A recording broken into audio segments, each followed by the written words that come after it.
Hello everyone, इस video में हम देखने वाले हैं गूगल किकस्टार्ट राउंड डी 2021 का problem number 3 that is final exam. ज़्यादातर लोगों को अगर आपने अटेम्प्ट किया है तो इसमें पता होगा, ज़्यादातर लोगों को कंसेप्ट तो समझ में आ जाता है, ठीक है। और टेस्ट सेट 1 जिसमें कि कंस्ट्रेंट्स छोटे हैं उसमें इम्प्लीमेंटेशन भी हो जाता है, लेकिन टेस्ट सेट 2 के लिए इम्प्लीमेंटेशन करना थोड़ा ट्रिकी है। तो कोई बात नहीं, हम आज पूरा देखेंगे। सबसे पहले क्वेश्चन को अंडरस्टैंड करेंगे, फिर कंसेप्ट देखेंगे कि क्या कंसेप्ट यूज़ हो रहा है, और आखिर में इम्प्लीमेंटेशन भी देखेंगे। और जो सॉल्यूशन का कोड है वो मैंने कमेंट में प्रोवाइड किया है।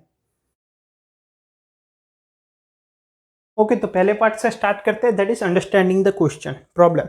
It's the time for final exam in algorithms and data structures. HR prepared n sets of problems. Each set consists of problems in an increasing difficulty sequence. The ith set can be described by two integers ai and bi, where ai is less than equal to bi, which denotes that this set contains problems with difficulties ai plus 1 up to bi. Among all problems from all sets, it is guaranteed that no two problems have the same difficulty. Okay, तो ये first paragraph क्या बोल रहा है कि हमें n sets of problems है हमारे पास, ठीक है, n सेट्स ऑफ प्रॉब्लम्स, ठीक है।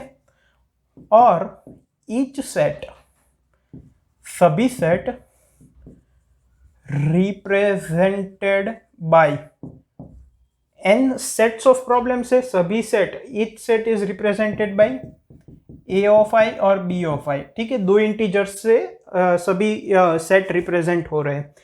और ये a ऑफ i और b ऑफ i क्या डिनोट करता है कि अगर ith सेट है वो a ऑफ i और b ऑफ i से डिनोट कर रहे हैं, हम रिप्रेजेंट कर रहे हैं, तो इस सेट में a of i plus 1, a of i plus 2 up to b of i, इतनी डिफिकल्टी के प्रॉब्लम्स है इस सेट में। और a of i is always less than equal to b of i। For example, अगर fifth set में हमें बोला गया है कि 8 से लेके 12, इसका मतलब फिफ्थ सेट में 8, 9, 10, 11 और 12, ठीक है, 5 प्रॉब्लम्स है और इनकी डिफिकल्टीज 8, 9, 10, 11, 12 है, ठीक है। अब लास्ट लाइन वापस पढ़ते हैं। Among all problems from all sets it is guaranteed that no two problems have the same difficulty. मतलब कि इन सभी सेट्स के सभी प्रॉब्लम्स में से कोई भी दो प्रॉब्लम की डिफिकल्टी सेम नहीं है। अब इससे हम क्या कंक्लूजन निकाल सकते हैं? No two problems have same difficulty, ठीक है। इससे क्या कंक्लूजन निकलता है? All sets are disjoint. समझ में आया? क्यों, मैं बताता हूं। फॉर एग्जाम्पल, अगर मैं कहता हूं कि मेरे पास दो सेट ऑफ प्रॉब्लम्स है, पहले में a ऑफ i 1 है और b ऑफ i 5 है, ठीक है, और दूसरे में 4 से लेके 8 तक है, तो यहाँ पे 1, 2, 3, 4 और 5 डिफिकल्टी के प्रॉब्लम्स होंगे। इसमें 4, 5, 6, 7 और 8 के होंगे। तो यहाँ पे भी 4 और 5 है, यहाँ पे भी 4 और 5 है। तो ऐसा केस नहीं होगा। क्या बोला गया है कि कोई भी दो प्रॉब्लम, सभी सेट्स में से कोई भी दो प्रॉब्लम की डिफिकल्टी लेवल सेम नहीं होगी। तो अगर ये 1,5 है, अभी 1 से लेके 5 तक तो इस सेट में आ गए, मतलब इसमें से कोई इंटीजर यहाँ पे नहीं होगा। तो ये मान लो 6 से लेकर 10 तक है, फिर इसमें से कोई भी इंटीजर अब थर्ड में रिपीट नहीं होना चाहिए इन दोनों में से। तो यहाँ पे मान लो 11 से लेकर 13 तक है। तो आप देख सकते हो कि अगर दो प्रॉब्लम की डिफिकल्टी लेवल सेम नहीं है तो इन सेट्स में ओवरलैपिंग नहीं होगी। अगर ओवरलैपिंग नहीं होगी तो हम इनको डिसजॉइंट सेट्स कह सकते हैं, ठीक है। आगे बढ़ते हैं। This semester, HR has to test M students. He want to test each student with exactly one problem from one of his sets. No two students can get the exact same problem. So when HR tests a student with a some problem, he cannot use this problem anymore. क्या बोला गया है कि इस semester, आगे बढ़ते हैं,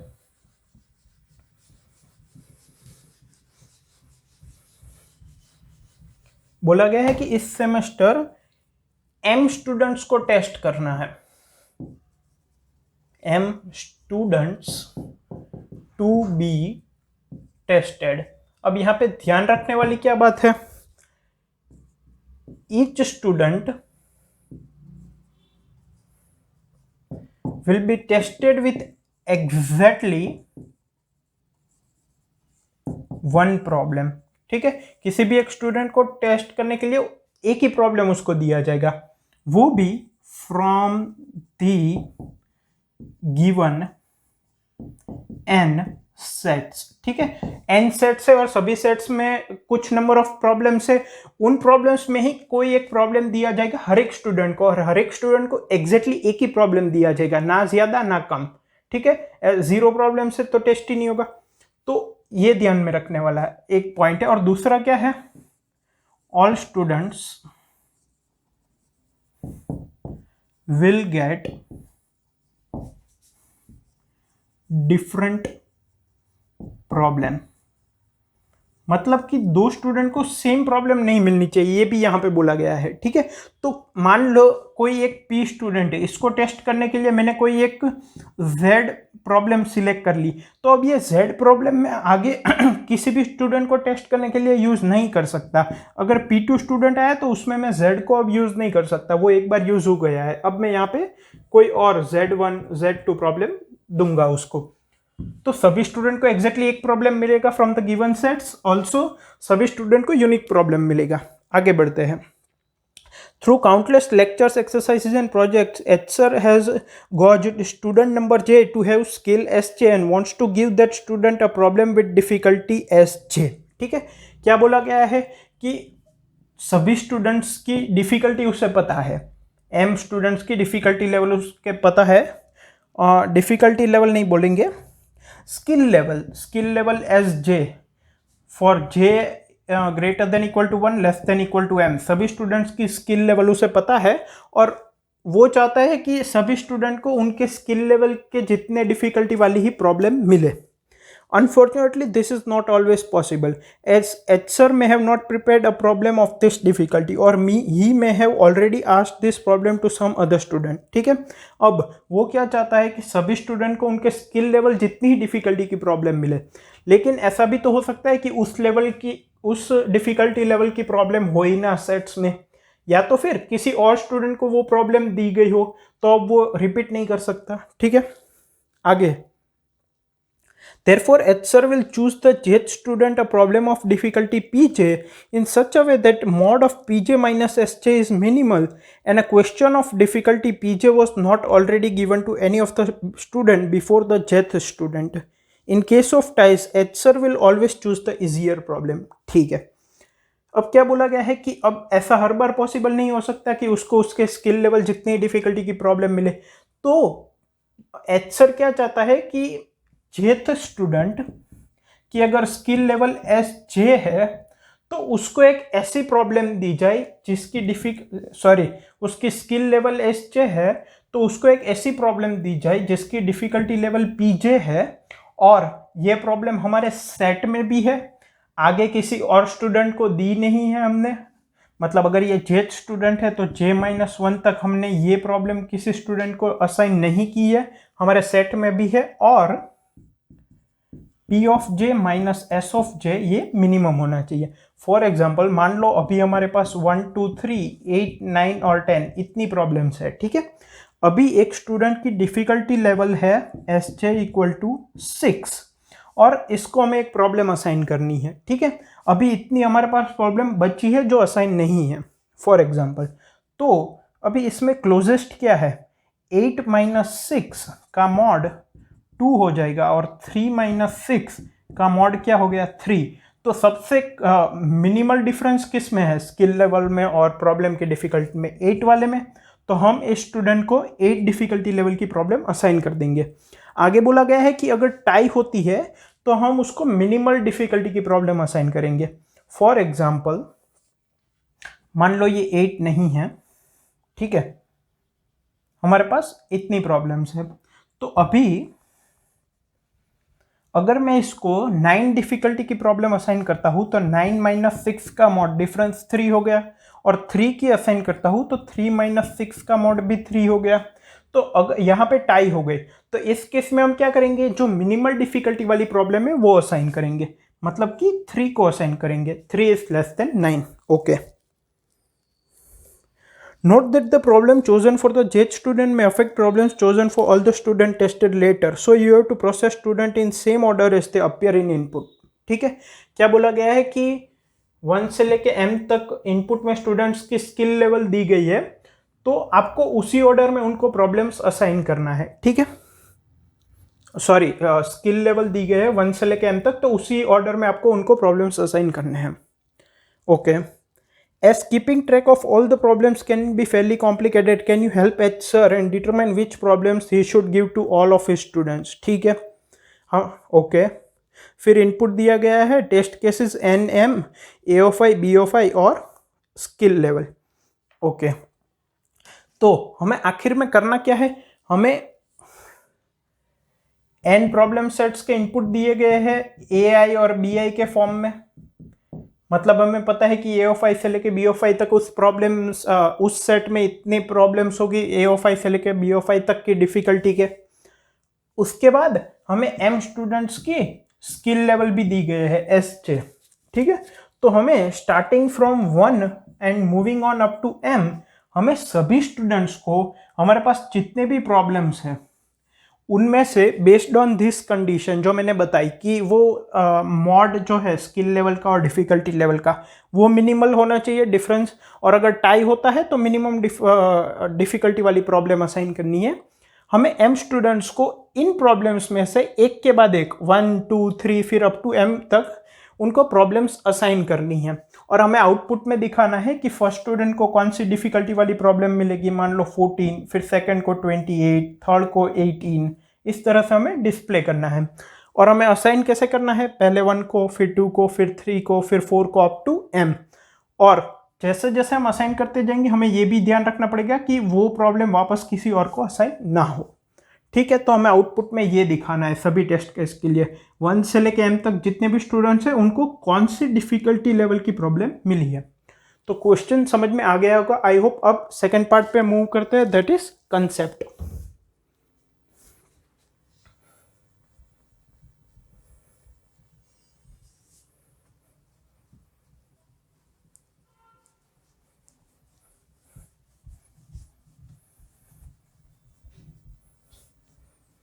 okay,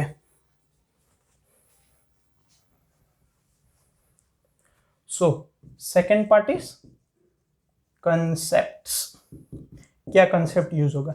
अब एक चीज हमने डिराइव यहाँ पे की थी, या तो आप कह सकते हैं कि हमने जो इनपुट दिया था हमें जो भी कंस्ट्रेंट्स, उसकी मदद से हमने ये सोचा था कि जो भी n सेट्स होंगे ऑफ प्रॉब्लम्स वो डिसजॉइंट होंगे, कोई भी ओवरलैपिंग नहीं है. ठीक है, तो हम उन सेट्स को शॉर्ट कर सकते हैं.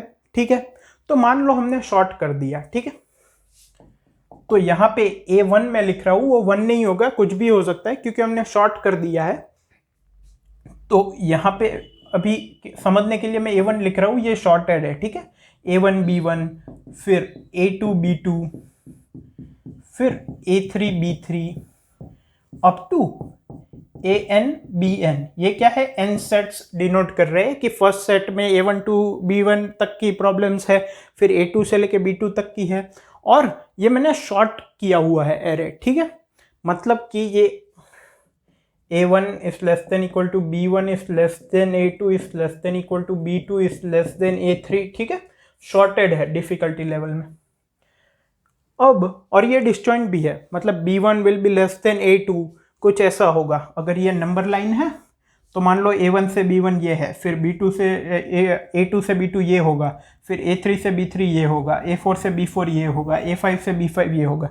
कुछ इस तरीके से होगा क्योंकि ये शॉर्टेड है और डिसजॉइंट भी है. A1 B1, A2 B2, A3 B3, A4 B4, A5 B5. ठीक है, अब देखो अगर टेस्ट सेट 1 की बात करें तो उसमें तो N M A I B I और स्टूडेंट की स्किल लेवल सब 1000 से कम है. तो उसमें हम क्या कर सकते हैं, हम पहले तो इनपुट ले लेंगे ए आई और बी आई का, एक नॉर्मल मेथड अगर मैं बात करूं तो. ठीक है, पहले ये इनपुट ले लेंगे. अब यहां पे हम क्या करेंगे कि जो भी हमें स्टूडेंट की स्किल लेवल पता है, ठीक है, तो I equal to 1 to m, ठीक है। हम मूव करेंगे from lowest number to highest number, ठीक है, डिफिकल्टी लेवल जो सबसे कम है इनपुट में वहां से लेके जो हाईएस्ट तक है, ठीक है। और हम एक मान लो एक विजिटेड का एरे रखेंगे, ठीक है, मतलब कि वो प्रॉब्लम उस डिफिकल्टी लेवल की प्रॉब्लम असाइन हुई है कि नहीं पहले को, तो विजिटेड ऑफ I ट्रू हो सकता है या तो फॉल्स हो सकता है। अगर ट्रू है मतलब पहले ये असाइन हो चुकी है। विजिटेड ऑफ I मतलब क्या, हम I problem with difficulty level I, हम इसकी बात कर रहे हैं। अगर इंडेक्स I है इसका मतलब जो प्रॉब्लम की डिफिकल्टी लेवल I है उसकी हम बात कर रहे हैं। तो अगर विजिटेड ऑफ I ट्रू है तो वो पहले किसी स्टूडेंट को असाइन हो गया है, तो हम वो नहीं देख सकते। और अगर वो फॉल्स है इसका मतलब वो असाइन अभी तक नहीं हुआ है। तो हम क्या कर सकते हैं, I इक्वल टू 1 से लेके m तक सभी स्टूडेंट की हमारे पास एक स्किल लेवल होगी S ऑफ I। तो जब हम S ऑफ I के लिए आंसर ढूंढ रहे होंगे, मतलब कि उस स्टूडेंट को कौन सी प्रॉब्लम असाइन करनी है, तो हम क्या कर सकते हैं, फॉर j इक्वल टू मान लो डिफिकल्टी लेवल जो मीन है पूरे एरे में वो ये होगी मीन, यहां से लेके जो मैक्स डिफिकल्टी लेवल है वहां तक एक फोर लूप लगाएंगे और हम देखेंगे कि एक तो विजिटेड ऑफ j मतलब कि ये फॉल्स होना चाहिए। क्यों, मतलब कि ये प्रॉब्लम किसी को अभी तक असाइन नहीं होनी चाहिए। और अगर ये हम देखेंगे कि ये असाइन नहीं होनी चाहिए और जितनी भी असाइन नहीं है उसमें से जो भी j minus S of I ये मॉड वैल्यू को मिनिमम करता है। पहले तो हम देखेंगे कि वो फॉल्स है, विजिटेड मतलब कि अभी तक किसी को असाइन नहीं हुई है, और j minus S of I जितनी भी विजिटेड नहीं हुई है उसमें से j minus S of I जिसका मिनिमम होगा, क्योंकि हमें डिफरेंस स्किल लेवल और प्रॉब्लम की डिफिकल्टी के बीच में मिनिमम चाहिए, तो ये मिनिमम होगा, उसको हम आंसर ऑफ I में स्टोर कर देंगे उस डिफिकल्टी लेवल को। ठीक है, सिंपल है, ये हमें चाहिए था। और अगर टाई होता है तो जिसकी डिफिकल्टी लेवल कम है उसको असाइन कर देंगे। अब पहले टेस्ट सेट के लिए ये पास हो जाएगा। क्यों, क्योंकि अगर टाइम कॉम्प्लेक्सिटी देखें तो नंबर ऑफ टेस्ट केसेस है 100। ठीक है, अब पहले हम इनपुट लेंगे तो वो क्या हो जाएगा n प्लस फिर m स्टूडेंट्स का इनपुट लेंगे। ठीक है, फिर सभी स्टूडेंट्स के लिए हम n ये जो अब skill level a of I और b ऑफ I भी 1000 और 1 के बीच में ही है।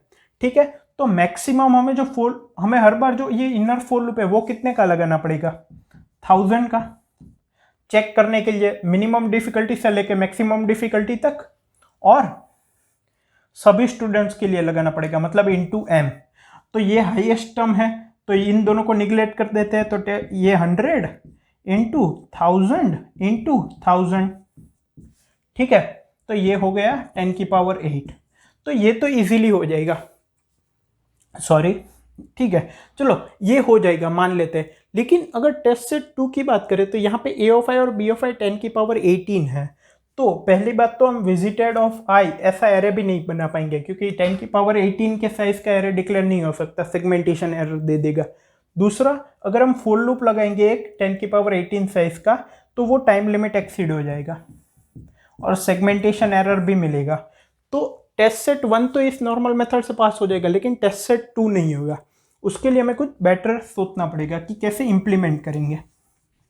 ठीक है, तो अब जो हम यहाँ पे कंसेप्ट यूज करने वाले हैं वो मैं आपको बताता हूँ। देखो, अगर हम जो सेगमेंट्स दिए गए हैं, सेट्स दिए गए, उनकी डिफिकल्टी लेवल वाइज अगर हम शॉर्ट कर दें तो हमें कुछ ऐसा मिलेगा। ठीक है, क्योंकि सब डिसजॉइंट है।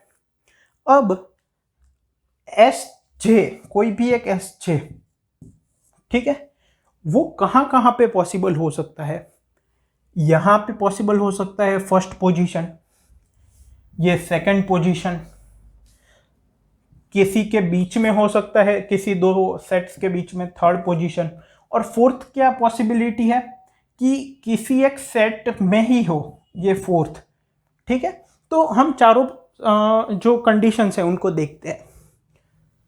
फर्स्ट, अगर वो मिनिमम डिफिकल्टी की लेवल की प्रॉब्लम है जो हमारे पास ए ऑफ आई, उसके भी बाहर है, ठीक है, S J is less then A1, ठीक है, सॉरी A1, तो इस केस में अगर हम डिफिकल्टी लेवल और स्किल लेवल के बीच का डिफरेंस देखें तो मिनिमम किस में होगा? अगर मेरा एस जे यहाँ पे है तो इन दोनों के बीच में ही डिफरेंस मिनिमम होगा। जैसे जैसे यहाँ पे बढ़ेंगे डिफरेंस मैक्सिमम होता जाएगा। तो इसके लिए आंसर क्या होगा इस स्टूडेंट के लिए? फर्स्ट एलिमेंट A1, ठीक है, जो सबसे पहले होगा। इस डिफिकल्टी लेवल की प्रॉब्लम इसको असाइन कर देंगे। ठीक है, अब हम ये जो शॉर्टेड एरे है इसको अपडेट करना पड़ेगा। अब हम क्या करेंगे, ये जो A1 से लेके B1 तक का है उसमें A1 तो हमने असाइन कर दिया, तो इसको A1 + 1 से लेके B1 तक का बनाना पड़ेगा। मतलब कि अब ये फर्स्ट प्रॉब्लम तो इसको असाइन हो गया, तो इसको ये A1 को A1 + 1 से लेके B1 तक हम अपडेट कर देंगे। ठीक है, इंप्लीमेंटेशन की चिंता मत करो, वो इंप्लीमेंटेशन पार्ट में देखेंगे और कोड भी मैंने प्रोवाइड किया है, अभी सिर्फ कंसेप्ट समझते हैं। ठीक है, तो इस स्टूडेंट को फर्स्ट जो डिफिकल्टी लेवल होगी, जो सबसे स्मॉल डिफिकल्टी लेवल वाली प्रॉब्लम, वो असाइन करनी पड़ेगी। उसके बाद हम इसको अपडेट कर देंगे। यहाँ पे एक बात ये ध्यान में रखनी है कि A1 + 1 should be less than equal to B। ठीक है, फॉर एग्जाम्पल अगर ये जो है A1 B1, A1 और B1, ठीक है, तो A1 की वैल्यू भी 5 है और B1 की वैल्यू भी 5 है। अभी स्टूडेंट की स्किल लेवल है 3, तो उसको हम 5 डिफिकल्टी वाली प्रॉब्लम दे देंगे। ठीक है, लेकिन फिर A1 + 1 हो जाएगा 6, तो 6 से लेके 5 तक नहीं हो सकता ना, ये एरर दे देगा। इस सेट में A1 भी 5 है, B1 भी 5 है, मतलब कि ये जो सेट है पहला वाला, उसमें एक ही प्रॉब्लम थी और वो हमने स्टूडेंट को असाइन कर दी। तो अगर A1 भी 5 है, B1 भी 5 है, मतलब एक ही अगर प्रॉब्लम है A1 B1, तो हम इसको निकाल देंगे सिंपली। फिर हम यहाँ से स्टार्ट करेंगे। ठीक है, तो ये हमेशा ध्यान रखना है इन चारों केस में।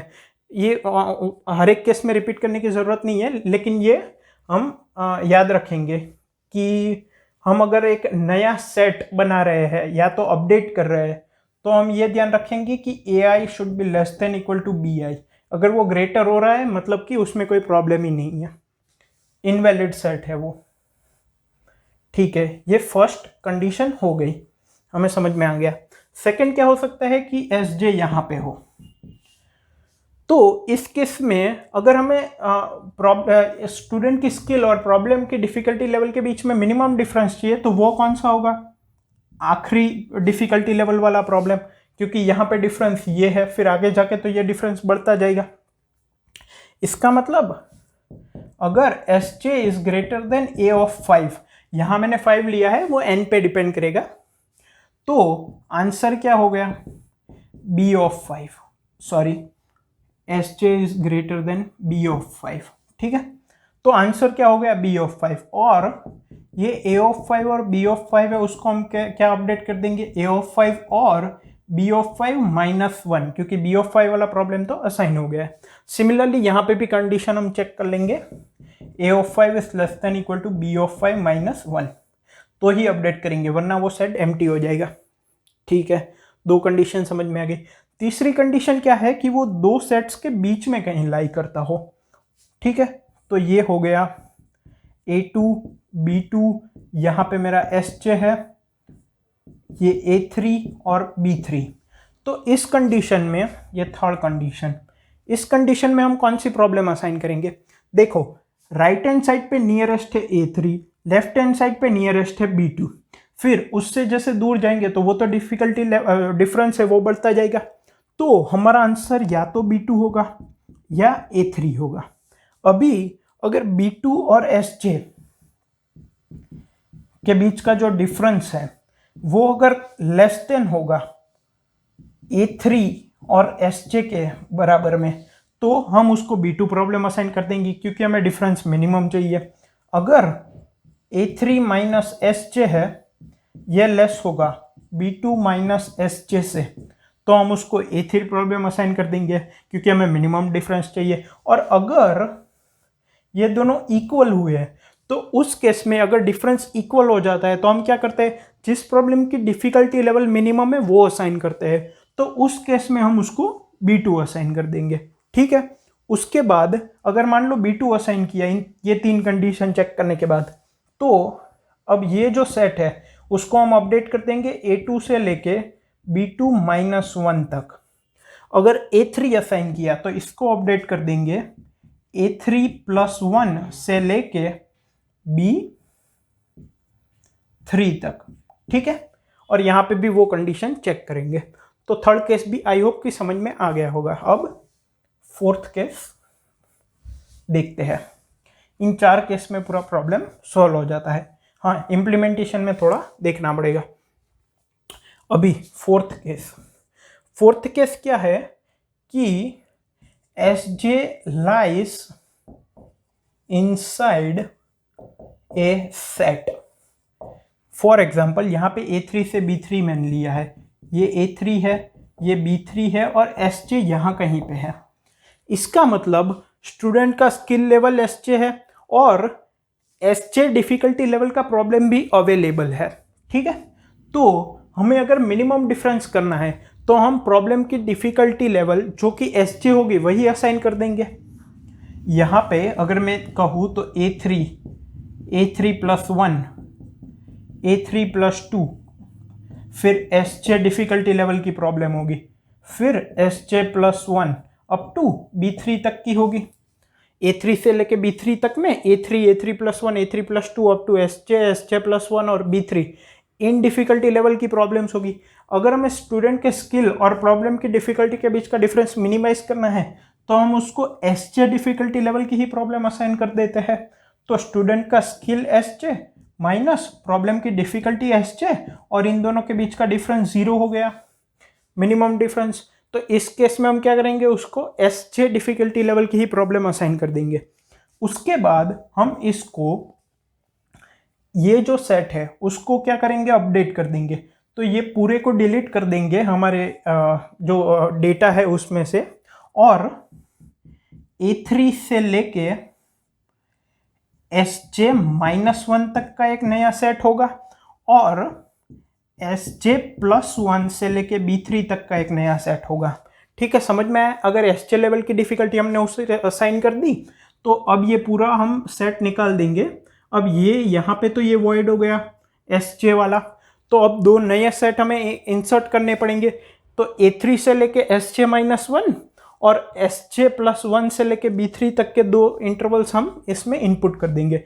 यहाँ पे भी हम कंडीशन चेक करेंगे कि A3 must be less than equal to SJ minus 1 और SJ plus 1 must be less than equal to B3, ठीक है। समझ में आ गया।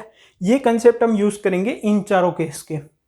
अब यहाँ पे डिफिकल्टी क्या होगी, हमें सबसे पहले तो मान लो हमने शॉर्ट कर दिया, ठीक है।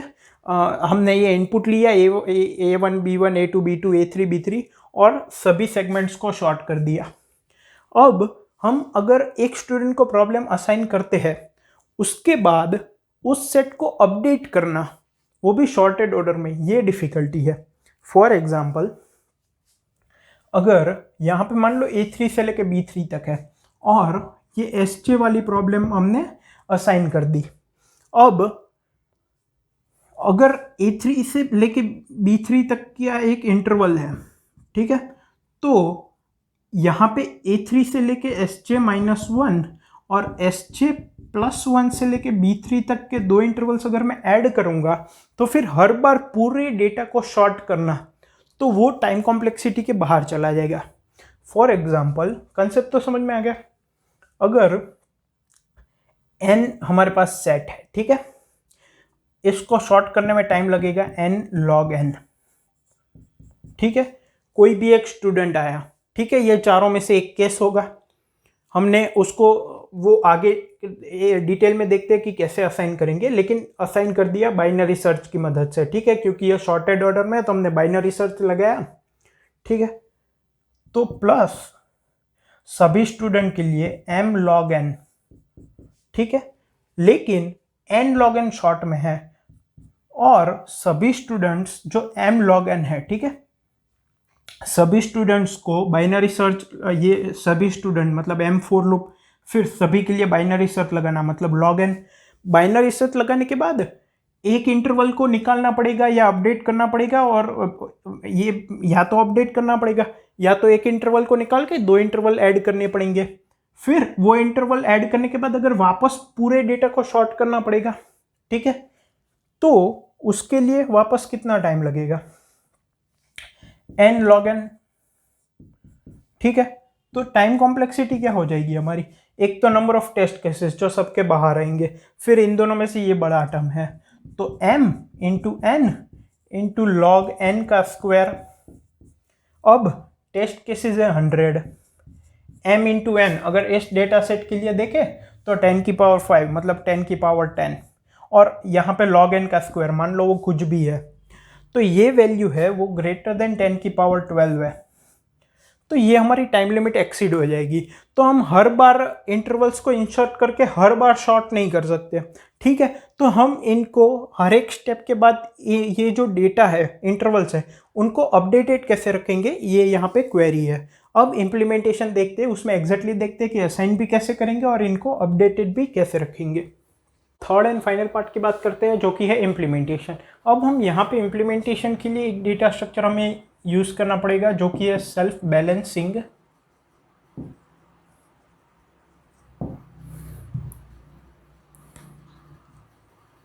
Binary search tree. अब बेसिकली इसमें आपको अगर मान लो n साइज का डेटा इंसर्ट करना है तो ये n log n टाइम लेगा, ठीक है। Insert n size data n log n time लेगा। इसके बाद अगर आपको कोई भी डेटा रिट्राइव करना हो, अब यहाँ पे हम self balancing binary search tree का पूरा वर्किंग नहीं देख रहे, वो काफ़ी कॉम्प्लेक्स भी हो जाएगा और लंबा भी हो जाएगा क्योंकि हमें यहाँ पे यूज़ नहीं है, लेकिन उसकी जो बेसिक प्रॉपर्टीज़ है वो मैं बता देता हूँ कि हम इसको क्यों यूज़ करेंगे, ठीक है। अब इंसर्ट अगर हम n साइज का डेटा कर रहे हैं तो वो n log n टाइम लेगा, अगर हम रिट्राइव कर रहे हैं कोई भी डेटा तो वो log n टाइम लेगा। जैसे कि मान लो हमारे पास एक शॉर्टेड डेटा है, ठीक है। अब इसमें अगर हमें कुछ डेटा चाहिए डिपेंडिंग अपॉन कंडीशन, तो हम बाइनरी सर्च लगा के log n टाइम में डेटा रिट्राइव कर सकते हैं। सिमिलरली इसमें भी log n टाइम लगेगा। फिर इंसर्ट अगर किसी डेटा को करेंगे तो फिर उसको बाइनरी सर्च ट्री में करेक्ट पोजीशन पे जाने के लिए भी log n टाइम लगेगा, ठीक है। और डिलीट भी कर सकते हैं हम, तो डिलीट को भी log n टाइम लगेगा। बेसिकली अगर आप किसी सेट को डिलीट करते हो तो वो बाद में खुद को बैलेंस करेगा ट्री, तो वो log n टाइम लगेगा बैलेंस करने के लिए। फिर डिलीट करने के लिए पहले आप सर्च भी करोगे, ठीक है, या रिट्राइव या सर्च बोल लो, उसमें भी log n टाइम लगेगा। फिर नया डेटा जब आप इंसर्ट करोगे तो वो भी उसकी करेक्ट पोजीशन पे जाने के लिए log n टाइम लेगा। तो इसीलिए जैसे इंसर्ट में log n टाइम लगता है तो n साइज का डेटा इंसर्ट करने के लिए n log n लगेगा टाइम, तो initially n log n time लगेगा, ठीक है। अब जैसे आगे टाइम कॉम्प्लेक्सिटी हम कैलकुलेट करेंगे जब हम एक थोड़ा और देखेंगे इसका इम्प्लीमेंटेशन, लेकिन हमें यहाँ पे C++ की अगर मैं बात करूँ तो उसमें एक होता है मैप करके फंक्शन, ठीक है। ये basically self balancing binary search tree का ही वर्क करता है। तो इसमें अगर आप पहले डेटा इंसर्ट करोगे तो n log n होगा, फिर आपको कोई भी डेटा रिट्राइव करना होगा तो वो log n टाइम लगेगा, आपको कोई डेटा डिलीट करना होगा वो भी log n टाइम लगेगा, और कोई नया डेटा इंसर्ट करना होगा तो वो भी log n टाइम लगेगा आपको, ठीक है। तो हम यहाँ पे मैप फंक्शन का यूज़ करेंगे C++ का। अदर लैंग्वेजेस में आप देख सकते हो कि कौन सा सिमिलर फंक्शन है जो कि आप यूज़ कर सकते हो। अब आगे थोड़ी और बात करते हैं इम्प्लीमेंटेशन।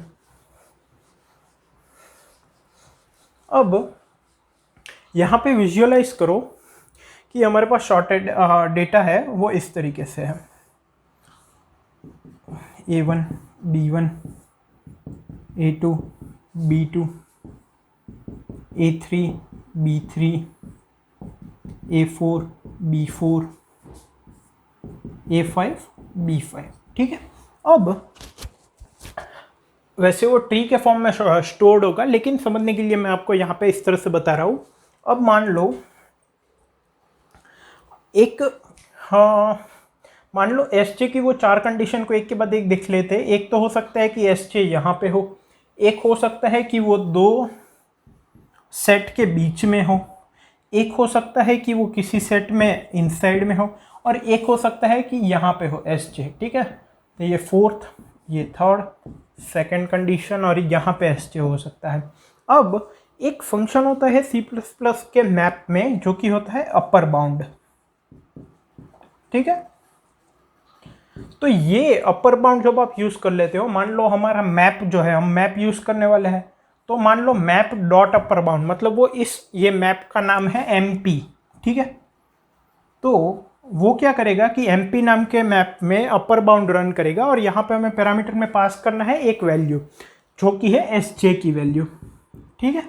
तो ये क्या करेगा, returns the address of first element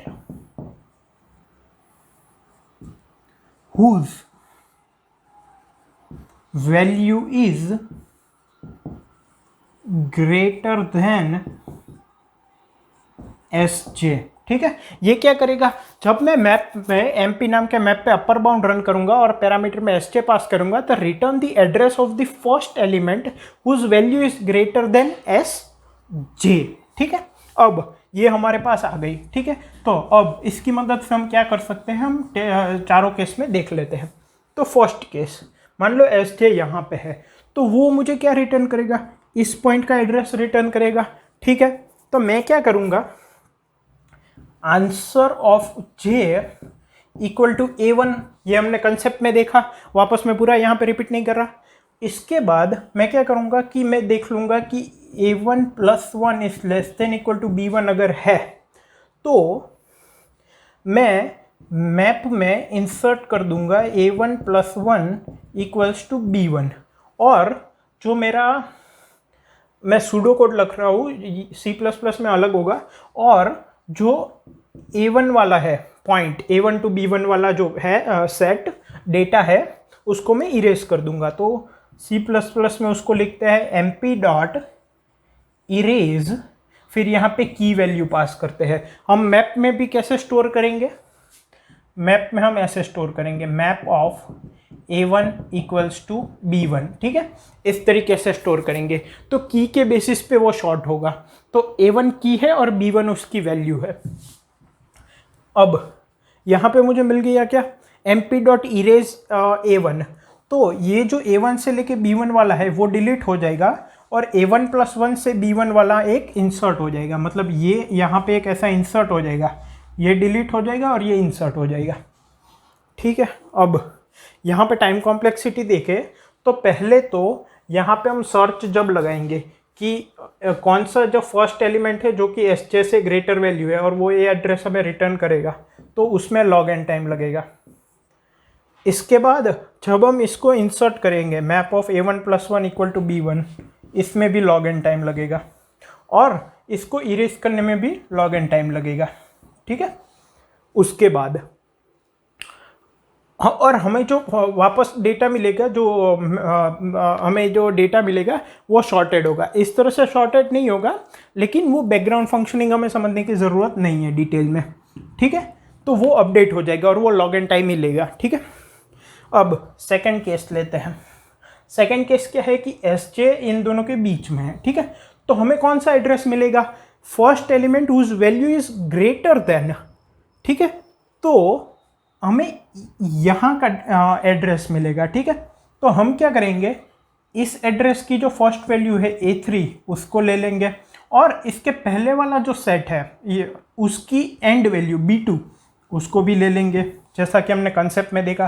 फिर इन दोनों में से जो नज़दीक होगा उसको हम, मतलब कि SJ और B2 इन दोनों का डिफरेंस और SJ और A3 इन दोनों का डिफरेंस, उन दोनों में से जो कम डिफरेंस वाला होगा उसको हम आंसर ऑफ J में स्टोर कर देंगे, और अगर दोनों का डिफरेंस सेम होगा तो B2 को स्टोर करेंगे क्योंकि उसकी डिफिकल्टी लेवल कम है, ठीक है। B2 और A3। फिर डिपेंडिंग अपॉन कि हमने B2 लिया है या A3, अगर A3 लिया होगा तो ये सेट को निकाल के A3+1 से लेके B3 वाला इंसर्ट कर देंगे, और अगर इसको लिया होगा तो A2 से B2 वाला जो है उसको निकाल के, या तो आप ऐसा कह सकते हो initially map of A2 B2 था, ठीक है, मतलब की वैल्यू A2 है और की A2 है और वैल्यू B2 है, तो अब क्या हो जाएगा, map of A2 is equal to B2 - 1 हो जाएगा, ठीक है। तो या तो ये अपडेट करेंगे या ये अपडेट करेंगे। अब वो कितना टाइम लेगा, पहले तो सर्च करने में लॉग एन टाइम, फिर डिलीट करने में लॉग एन टाइम, फिर इंसर्ट करने में लॉग एन टाइम, ठीक है। तो यहाँ पे भी 3 बार लॉग एन टाइम लगेगा। अब थर्ड कंडीशन पे आ जाते हैं। और एक चीज़, मान लो अगर Sj है वो एग्जैक्टली B2 के बराबर होगा, ठीक है, या तो एग्जैक्टली A2 के बराबर होगा, तो भी वो A3 रिटर्न करेगा। क्यों? क्योंकि हमें क्या रिटर्न करता है, the first element which is greater than equal to नहीं, तो Sj की वैल्यू A2 हुई, फिर भी हमें A3 का एड्रेस रिटर्न करेगा, ठीक है, ये ध्यान में रखना। अब थर्ड है Sj, ठीक है। अब थर्ड कंडीशन ये है कि Sj सेट में बीच में ही कहीं लाई कर रहा हो, तो हम क्या करेंगे, answer of J equal to Sj, क्योंकि वही एलिमेंट हमारे पास है। अब इसको सर्च करने में लॉग एन टाइम लगेगा, अब इसको डिलीट करना पड़ेगा, तो हम क्या करेंगे, A3 से B3 वाला जो है उसको इरेज कर देंगे, मैप डॉट इरेज A3, तो ये पूरा निकल जाएगा। अब इंसर्ट क्या करेंगे, A3 से लेके Sj - 1 जो कि हमने कंसेप्ट में देखा था, और Sj+1 से लेके B3, तो वो इंसर्ट हो जाएगा और अपडेट हो जाएगा, और उसमें भी वो कितना टाइम लेगा, log n। और फाइनली फोर्थ, Sj अगर यहाँ पे है तो हम क्या करेंगे, answer of J equals to B5, फिर A5 से लेके B5 है उसको A5 से लेके B5 - 1 इसमें अपडेट कर देंगे, ठीक है। तो ये पूरी प्रोसेस करेंगे, और जो C++ का बिल्ट इन फंक्शन है मैप, उसको यूज़ करेंगे। क्यों? क्योंकि वो डिलीशन में, रिट्राइव में, अपडेट में, सब में कितना टाइम लेता है, log n। आप रिट्राइव बोलो या सर्च बोलो, ठीक है। ओके, तो अब ये हो गया इसका इम्प्लीमेंटेशन। अब मैं अगर टाइम कॉम्प्लेक्सिटी देखूँ तो पहले तो नंबर ऑफ टेस्ट केसेस है, ठीक है, फिर n साइज का डेटा मैं स्कैन करूंगा, प्लस m साइज का डेटा मैं स्कैन करूंगा, यूजर से लूंगा, फिर n साइज का डेटा है वो मैप में मैं इंसर्ट करूंगा, तो n log n, फिर जो m साइज का डेटा है उसको मैं ऑपरेट करूंगा, और हर एक m के लिए मुझे सर्च करना पड़ेगा, फिर डिलीट करना पड़ेगा, फिर इंसर्ट करना पड़ेगा नया इंटरवल, तो कह सकते हैं 3 log n। तो अगर हम टाइम कॉम्प्लेक्सिटी देखें बिग O के टर्म्स में तो वो log n ही हुआ। तो हमारी टाइम कॉम्प्लेक्सिटी क्या हो गई, टेस्ट केसेस इंटू n+m